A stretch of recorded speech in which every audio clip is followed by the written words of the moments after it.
boleh duduk kembali dan kami persilakan untuk penanya berikutnya dari jamaah atas nama Pak Usman. Boleh berdiri Pak Usman, silakan. Nanti akan dijawab oleh guru kita Ustadz Azhari Nasution. Assalamualaikum warahmatullahi wabarakatuh.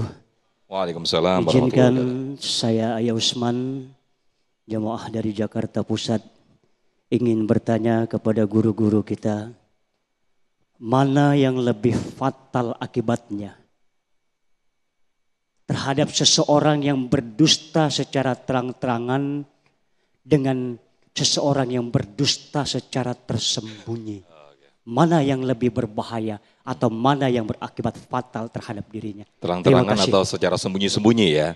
Baik, terima kasih Pak Usman, boleh duduk kembali. Silakan Ustadz Azhari Nasution. Ya, bismillahirrahmanirrahim. Allahumma salli ala sayyidina Muhammad wa ala ali sayyidina Muhammad. Ini pertanyaannya logical fallacy ya. Pilihannya dua-dua nggak enak. Ibu pilih mana, bohong terang-terangan apa bohong sembunyi-sembunyi? Ya, mestinya harus ada pilihan ketiga. Lebih bagus mana, bohong terang-terangan atau bohong sembunyi-sembunyi atau tidak berbohong? Tidak bohong, nah itu dia. Pertanyaan yang benar. Nah, jadi apapun jenis kebohongannya sama-sama tidak benar. Memang dalam agama ada kebohongan, kalau harus menyebut kebohongan meskipun istilahnya bukan bohong sebenarnya, namanya tauriyah. Tauriyah itu adalah semacam permainan kata, wordplay. Untuk supaya kita tidak terjebak pada bohong tetapi kita mengamankan diri kita agar tidak mengancam nyawa kita. Satu ketika Nabi hijrah dari Mekah ke Madinah, di tengah jalan ada yang menangkap Nabi dan Abu Bakar dan ditanya, siapa ini orang ini? Nanya ke Abu Bakar. Karena waktu itu Nabi sedang dicari sama serdadu kafir jahiliyah Mekah. Nah, Abu Bakar cerdas. Dia tidak menjawab ini Muhammad. Karena begitu jawab Muhammad pasti dibunuh.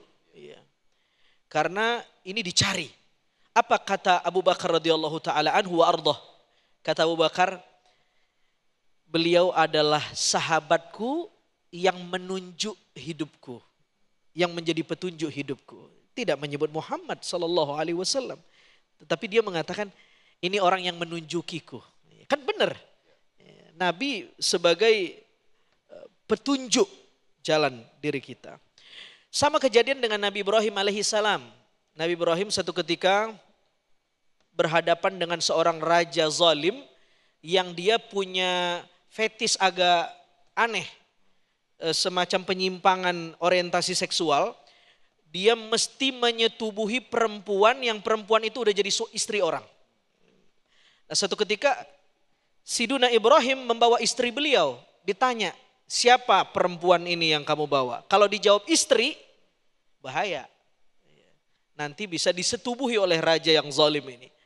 Maka Sayyidina Ibrahim menjawab, berbeda, bukan istri. Saudara perempuan. Ya memang perempuan. Itu permainan kata-kata. Apakah berbohong? Jatuhnya tidak berbohong. Karena memang niatnya tidak berbohong, tetapi niatnya menyelamatkan diri. Sehingga memilih kata-kata yang aman. Meskipun demikian, itu tidak boleh dibiasain. Karena kalau dibiasain, itu nantinya ngeles, jadi tukang ngeles. Tadi udah disampaikan Imam Al-Ghazali itu dalam satu bab Ihya Ulumiddin ada namanya afatul lisan. Potensi-potensi dosa lisan. Ada 20, salah satunya al-kizbu, bohong. Ada al-hazal, bercanda. Bohong dalam bab bercanda aja, jangan. Apalagi dalam serius. Kenapa? Karena orang yang bohong dalam bab bercanda akan membuat dia ringan mulut untuk bohong dalam bab yang serius. Sama bapak-bapak bininya mau kondangan udah bebenah, bedandan, keluar rumah. Dia nanya, bang udah cantik belum? Ada yang kurang gak? Apa jawabannya? Hah? Jangan bilang ada, gak berangkat-berangkat. Apalagi model cetakannya kayak begini nih, ada aja tuh. Muter balik lagi ke rumah. Ganti bros, ganti anak jilbab, nggak kelar-kelar. Bilang aja, cakep banget. Kecuali dia nanyanya waktu di dalam rumah. Ini kalau udah keluar rumah jangan bilang lagi ada kurang. Cakep, ayo kita berangkat. Tauriah. Bahkan kalau mau pasangan malah itu jadi wajib untuk menyenangkan hatinya. Baik, terima kasih Ustaz Z. Tauriah ini apa juga bisa disamakan dengan ketika Rasulullah SAW ketika ditanya seorang nenek-nenek, apakah saya masuk surga ya Rasul? Kemudian Rasul menjawab, oh tidak ada. Yang ada, kemudian sempat sedih ya Ustaz tadi, kemudian dijawab yang ada di sana hanya anak muda semuanya. Itu bagaimana Ustaz? Riwayat ini disadur oleh Imam Al-Ghazali dalam Ihya ketika menjelaskan bab bercanda. Bahwa Nabi itu orang humoris lebih-lebih kepada perempuan dan anak-anak. Ya. Kenapa kepada perempuan dan anak-anak? Karena anak-anak dan perempuan itu hatinya halus, lembut, sensitif. Okay. Kalau sama bini terlalu serius, repot urusan. Jadi kalau sama bini ngomongnya jangan bagaimana harga sembako, repot. Bagaimana kondisi sosial politik, geopolitik, nggak bakal ketaler itu. Yeah. Ngomongnya yang receh-receh aja. Nah Nabi mempraktekkan itu begitu ketemu anak-anak yang bawa burung. Ma fa'alan nughair, gimana kabar burung kamu? Begitu ketemu sama ibu-ibu, Nabi bercanda. Ya Rasul, suami saya ngundang jenengan untuk makan ke rumah. Suami kamu yang mana ya? Yang ada hitam di matanya ya? Ada hitam, kayaknya nggak ada ya Rasul. Padahal maksud Nabi kan tidak ada orang yang punya mata, mesti ada pupil hitam di matanya. Jadi itu Nabi sedang mempraktekkan bercanda kepada perempuan dan anak-anak.